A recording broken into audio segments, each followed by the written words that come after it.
Welcome back.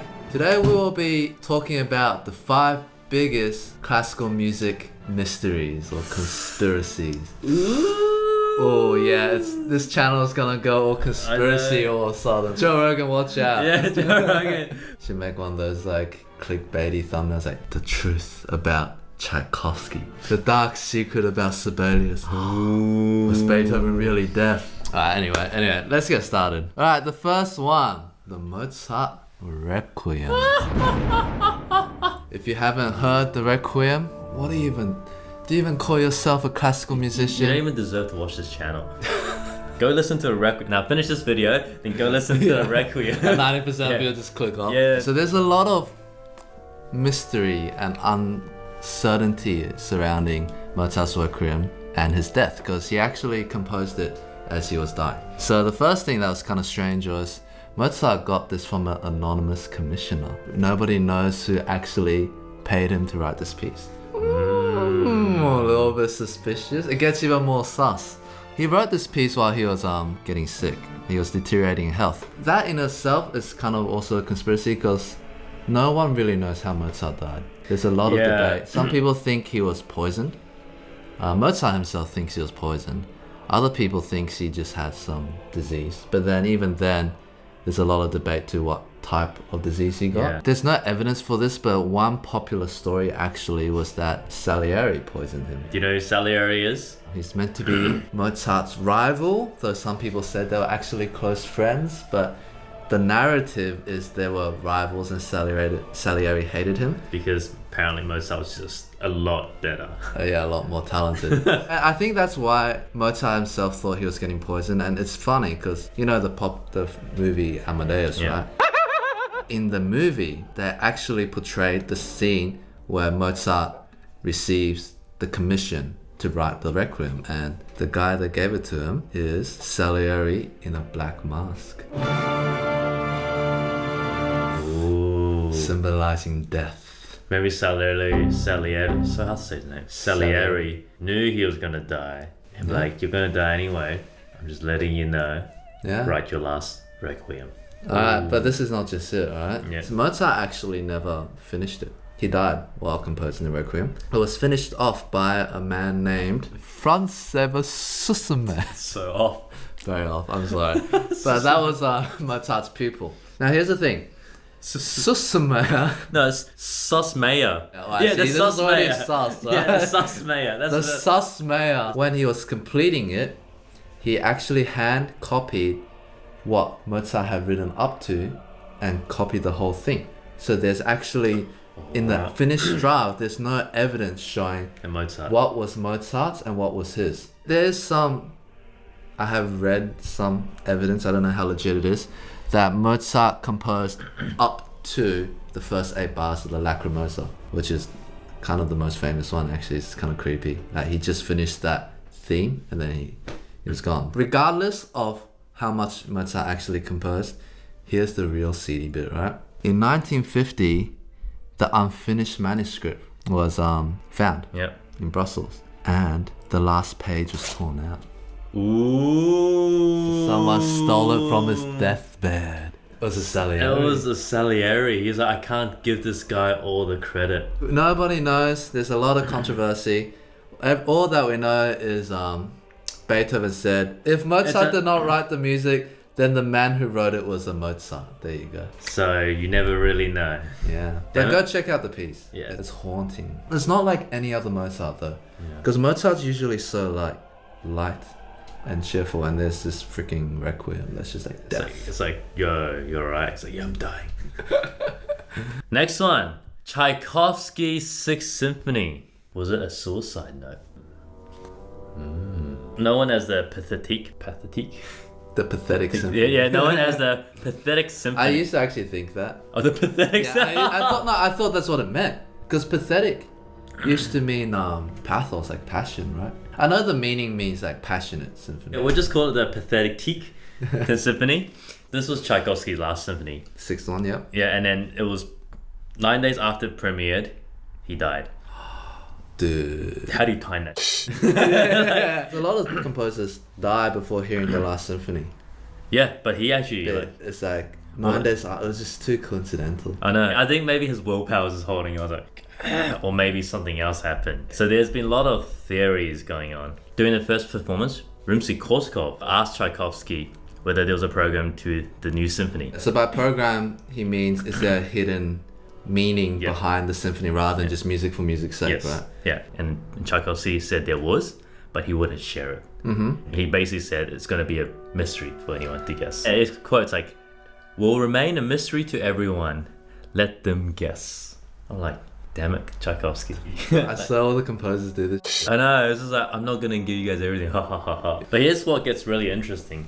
There's so many stories about how Tchaikovsky died, but the official story that he died was from cholera. Basically, cholera. From drinking tap water, right? Yeah, I'm boiled water, just Unboiled tap water. water. God, we live in good times today. Which is like, how do you live your whole life and then just one day as a grown adult forget to boil the water? yeah, and die? that the That's so dumbest. sus, right? That's the dumbest reason to die. Yeah, and right after the premiere of the last symphony. Yeah, like if it was a freak accident, like something happened. Yeah. Okay, but something within his control, with his like habits. Mm-hmm.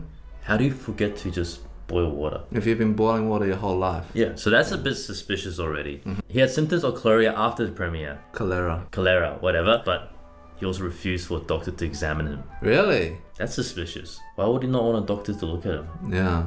It's like he just wants to die. He doesn't want to reveal what's actually happening. Like he died on his bathtub saying he wants to be left alone, all that stuff. Yeah. There's a few theories out there why Tchaikovsky would have committed suicide. One of them says back then the cholera disease brought death only in the worst cases, which was not his case, right? An expert witness working in British National Poison Unit stated that the reported symptoms of Tchaikovsky's illness fit very closely with arsenic poisoning.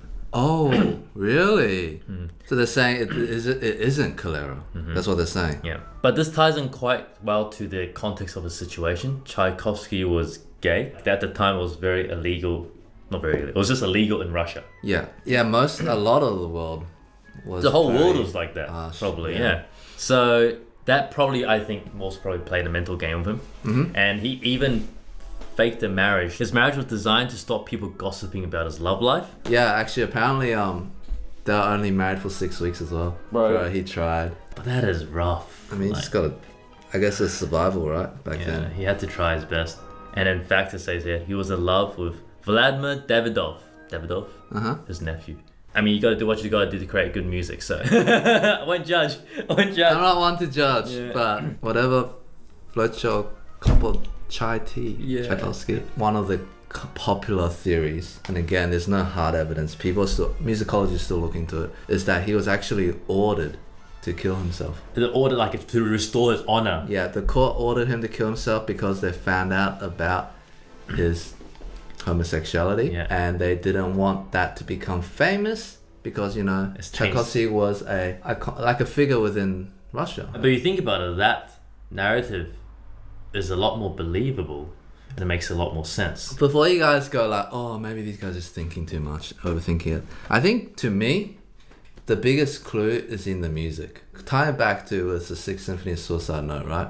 Because it's not just the fact that it was written, it premiered 9 days and then he died, but it is the only symphony that ends on such a depressing fourth movement. Well, the only Tchaikovsky symphony, if I'm correct. Yeah, it's not like triumphant. The third movement ends very triumphant. It's the ending that you would expect from a symphony, and that's why everyone claps. at the end. It sounds like an ending, and then boom, out of nowhere, the final movement is actually the most tragic sounding. Almost sounds like a requiem. It sounds like death. Yeah. And that's why, when you take all of that into account, it's very likely. Yeah, such a shame. Very tragic. Alright, how's this one? This one's for you music nerds out there. The Elgar Enigma Variations. What is the Enigma? Oh. Some of you might not know it, but I'm sure all of you have heard this before. It's basically a collection of 14 variations and a theme, but it has become popularly known as the Enigma Variations because it is believed that there is a hidden theme that goes throughout the piece. Now here's the thing, right?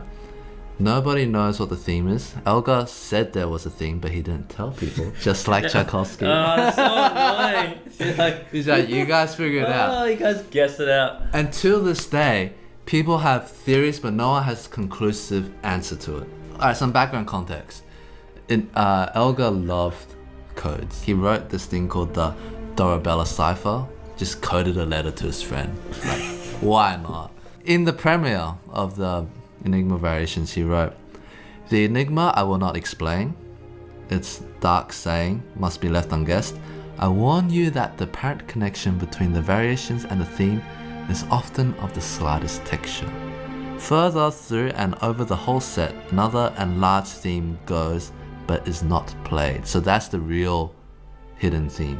So the famous opening theme, the da da da da da, that's not the actual Enigma theme. There's another theme that goes on throughout, right? Yeah. So later on, Elgar gave 6 conditions to the theme. The Enigma theme is a counterpoint to the principal theme, right? There's a theme, he made a counterpoint to it, and that counterpoint is the one he kind of hides throughout the Enigma variation. The principal theme is never heard, but the principal theme is very famous. And the fragments of the principal theme are present in the variations. Principal theme is a melody that can be played through and over the whole set of variations, including the entire Enigma theme, so kind of can be overlaid on top.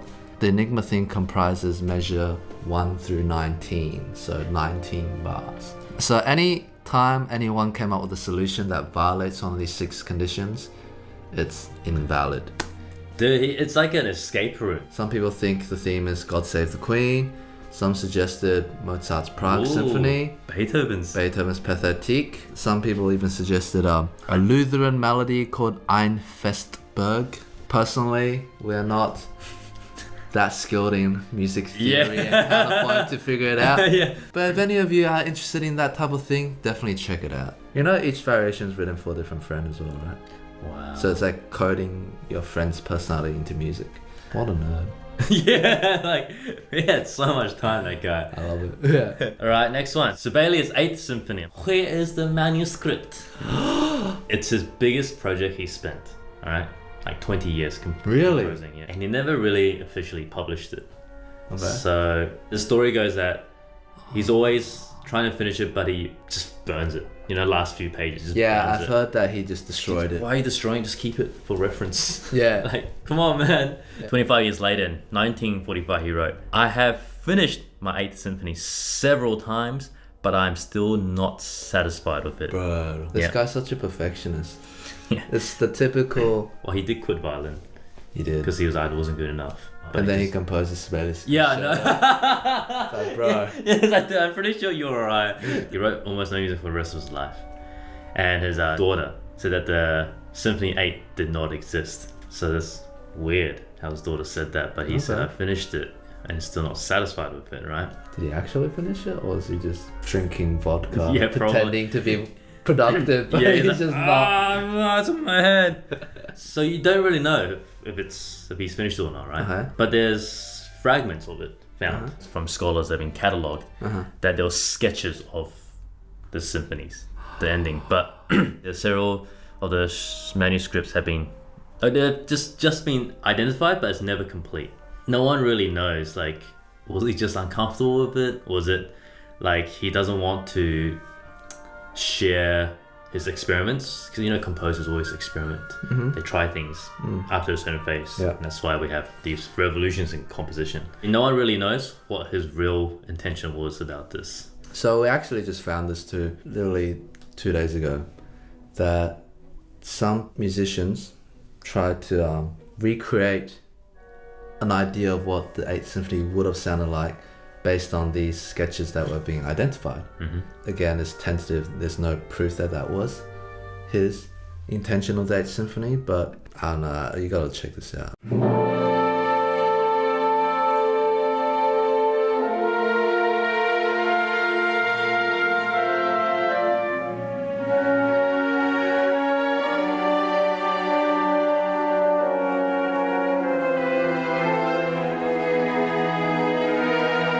What an opening. It's just, those harmonies. You can tell he's evolving. Yeah. He always sought after perfection. His approach to symphony writing is the most structural integrity you can get. So in the classical era, symphonies were 20 minutes, and then Beethoven, Bruckner, Mahler became like over an hour long. Sibelius was compressing it to see how concise he can present all the musical ideas. And his 7th symphony was just 20 minutes, one movement. Yeah. And it's just such a shame that we never heard his 8th one, because I'm so curious what it sound like. 15 minutes or maybe, what? yeah, maybe you want to do it in 15 seconds. You never know. Sacrilegious Sibelius. Alright, last conspiracy. Yeah. You guys may have heard about this, but it is the curse of the 9th. Ooh. That's right. Why do composers always die after the 9th symphony? Some people did less. Shostakovich did, but he's an exception. But a lot of them. I mean, here's a list, alright? Schubert died in the middle of writing his 10th. Bruckner died, his 9th was unfinished. Vaughan Williams, Mahler, Dvorak, Spohr, Glazunov. The list goes on. To give you a bit of context, before Beethoven, people wrote a lot of symphonies. Haydn wrote 107, Mozart wrote 41. And here comes Beethoven, this pivotal historic figure in classical music, and he dies after the 9th one. And since Beethoven, people have been dying after the 9th. Like what? They just drop dead after the 9th one. I don't know why I'm laughing. It's just so like, why? Yeah. There's all these stories about composers freaking out. Yeah, they were genuinely scared to write the like, 9th one. So, some examples, right? Mahler was obsessed with the curse, and after writing his 8th symphony, he wrote Song to the Earth, which is basically a symphony. But he refused to call it a symphony and called it a song cycle. And then he eventually wrote the 9th symphony. It's funny because the end of the 9th symphony almost sounds like death, right? It's like transcendence. But then he was like, I'm still alive. I beat the curse. So he went to start his 10th one and then he died. Is that bro? Philip Glass wrote his 10th symphony before premiering his 9th. He's like, I'm not going to perform my 9th, I'm going to write my 10th first. This guy was thinking ahead. Yeah. Schoenberg even wrote about it. He's like, it seems that 9th is the limit.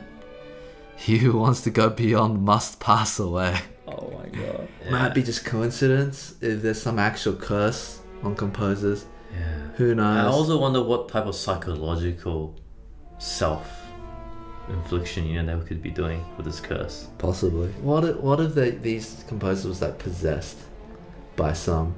Yeah. Maybe they made like a contract with the devil to get like really good composing skills. Like Paganini, but then you have to die devil. by the 9th symphony, right? It's like all your symphonies will be remembered, but there's a 99% chance you have to give me your soul. When you hit your 9th symphony, and you can't even time's up. Time's up. That's the rules, and they sign it. That's so weird, though. It's just, and for Schoenberg to even say that, wow. He who wants to go beyond it must pass away. Was that a quote from the devil? Composers out there, let us know. If you hit your be careful. Be careful. If you hit your 10th symphony, once you go past 11 and 12, you're fine. Yeah. Alright, cool. Did you enjoy this video? Hope you did. If you did, hit like, subscribe. Definitely helps the channel out. And now it's practice time.